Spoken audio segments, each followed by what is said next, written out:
มีคำสอนหนึ่งจากพระพุทธเจ้าเพื่อนว่าปุถุชนอย่างเฮานี่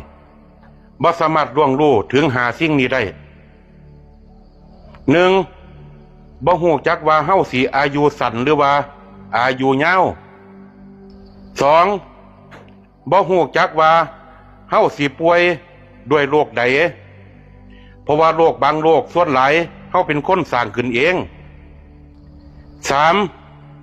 บ่ฮู้จักว่าเฮาสิตายตอนใดข้อที่สี่เฮาบ่สามารถล่วงรู้ถึงบ่อนที่เฮาตายได้ดีบ่ดีย่างไปน้ำทางไปบูบกลางแดดตายคนที่คิดว่าเจ้าของแข็งแรงสิว่าเป็นหยังได้ง่ายๆตายก็มีข้อที่ห้าเฮาบ่สามารถล่วงรู้ได้ว่าเฮาตายแล้วเฮาสิไปเกิดเป็นหยังเพราะว่าทุกสิ่งทุกอย่างมันเกิดขึ้นแต่กรรมแล้วก็ทุกสิ่งทุกอย่างมันบ่กี่ลัง